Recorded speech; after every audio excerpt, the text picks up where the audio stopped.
尊敬的观众朋友们好，欢迎收看今天的冷暖闲聊。今天咱们来聊一聊中国多地频繁发生年轻人脑死亡的事件。其实这个脑死亡或者有病呀、意外的去世了，在中国这种人口大国发生的数量多，并不是什么怪事儿。可奇怪的是，等会儿你们就能知道了，因为你们听完了今天的这个话题之后，可能会比较郁闷自己的生活问题啊。而且我还留了一些地狱级的拷问给到你，就在节目最后，我会问你们几个问题，你们自己可以感觉，细细的品味一下。好，在节目开始之前呢，请打开屏幕下方的点赞、订阅小铃铛，那顺便把今天的节目转发分享到3个平台以上，截图发送到我的邮箱，就可以参与抽取每周的 NFT 大奖了。面具人，我最近看到了很多相关的新闻啊，我先来讲第一则吧。一位叫做易海欣的广西医科大学第2临床医学院的大4女学生，在12月24日，也有报道说是12月底她就在学校突然感觉身体不适，然后呢就被送到医院就诊了，然后呢就脑死亡了。抢救了10天不到吧，于1月4号正式宣布脑死亡。隔天呢，就进行了5个器官的移植，其中包括心脏、肝脏、双肾等等等等。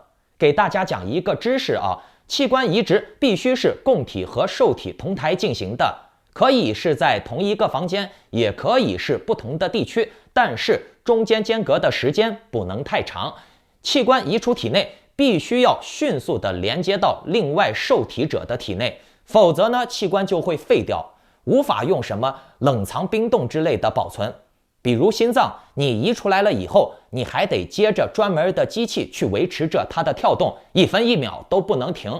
然后呢，等受体那边手术准备完成了，就可以放进去了，赶紧的接回去。所以说，这个易海欣的捐献把自己的零件都给供出来了，只是在学校有点身体不舒服，然后去医院看了个病。然后呢，人就没了，脑死亡了。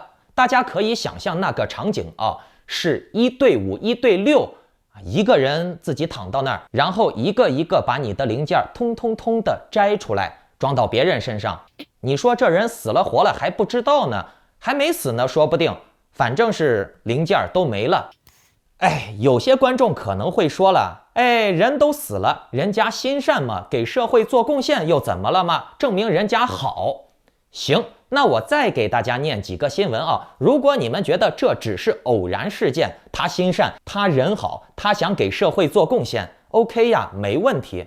好，各位再来听我给你们念几个案例江苏徐州小伙李嘉诚突发意外昏迷不醒，被判定为脑死亡。李嘉诚的父母遵循儿子生前的遗愿。哎呦，真牛逼呀！脑死亡了还能交代遗愿呀？可能是之前几年就交代好了反正就是要捐献自己的零件器官，帮助3个人重获新生，1对3这个小伙有李嘉诚的名字，却没有李嘉诚的命呀！别急，咱们接着听。陕西37岁女子离世捐献器官救6人。8月19日，因癫痫持续发作，她的生命之花永远定格在了37岁，判定为脑死亡。在8月20日，医院就进行了多器官联合获取手术，成功获取了她的肝脏、肾脏、心脏、肺脏、左右2个胰腺等6个器官。随后呢，又经过了6个小时的手术，女子捐献的胰腺和肾脏被联合移植到了患者赵先生的身上。大家记住这个时间点这癫痫还没怎么治呢，当天就判定为脑死亡了，然后仅仅用了不到1天的时间，就被匹配上所有人的内脏进行了脏器移植手术。各位，故事还没完呢。11月25日，9岁的小朋友因为头痛送医治疗，医治无效，脑死亡。11月29日就完成了至少5人的脏器移植。25岁小伙捐献了全部的器官，8人重获新生。18岁脑死亡女子捐献了7个器官，救了6个人。各位，这些新闻太多了，我就不一一列举了。有兴趣的你们可以自己去墙内搜墙内就能搜到这些人呢，基本上都是因为一些小毛病，然后就脑死亡了，然后就被立即的匹配上了，然后呢就被掏空了，移植了。各位，这还不算什么，我再给你们讲个更夸张的啊。这个新闻上面写的是内地与香港实现了器官共享。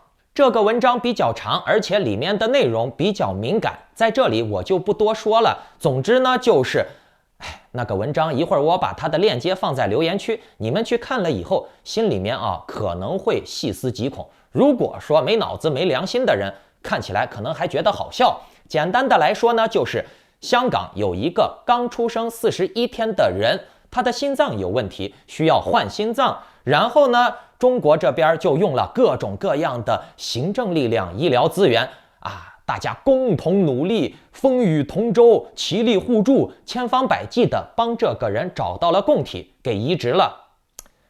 但是这里面有个逻辑问题面具人，我敢肯定这个受体绝对是权贵子弟，否则你们说按照中国的这种医疗体系，你感冒了，人快死了，生孩子了，之前没有做核酸，就会让你在医院门口等死，或者说是钱没给够，那你就自生自灭。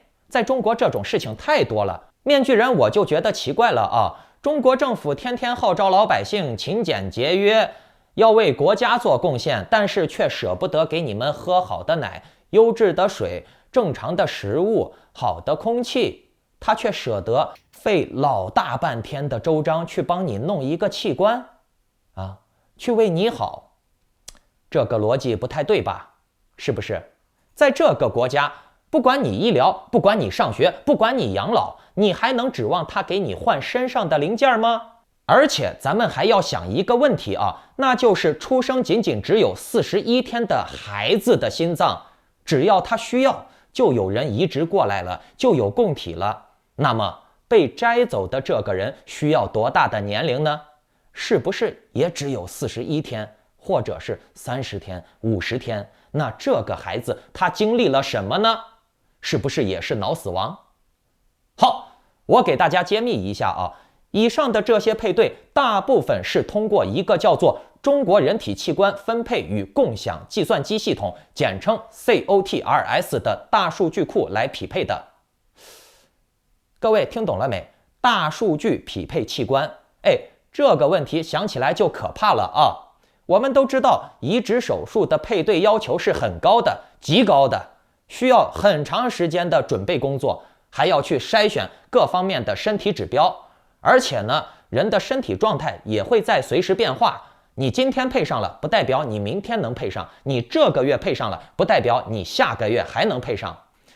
但是问题就来了，它的这个大数据库是怎么建立的？什么时候搜集到供体的信息的？有没有经过当事人的同意呢？他们是怎么搜集人们的匹配信息的？我相信在座的人都不知道有这么一个系统吧，但是你们也无法排除你的基因信息是否已经在这个库里面了。对于我刚才说的那些案例和事件，有推友也质疑了，5、6台手术同时操作，这前期的检验、配对以及各种工作是怎么样才能在第一时间完成的呢？有点脑子的人都知道是怎么回事了。对呀，面具人我也觉得，你说这个人刚不行了，他的各种各样的信息就能瞬间的被找到4、5个人、5、6个人，甚至6、7个人跟他同台手术了，仅仅只有1、2天时间、3、5天时间。就这么的巧。各位观众，你们现在只需要考虑几个问题，那就是脑死亡是不是器官移植代价最小的死亡方式？是不是可以最大程度的保全器官？上面的这些案例中的人惨不惨？他们的下场你想不想要？你是否有把握这些事情100%的不会发生在你或者你的亲人朋友身上？在中国，你能上诉吗？你能反抗吗？你能拒绝吗？我是面具人，感谢收看冷暖闲聊，我们下期接着聊。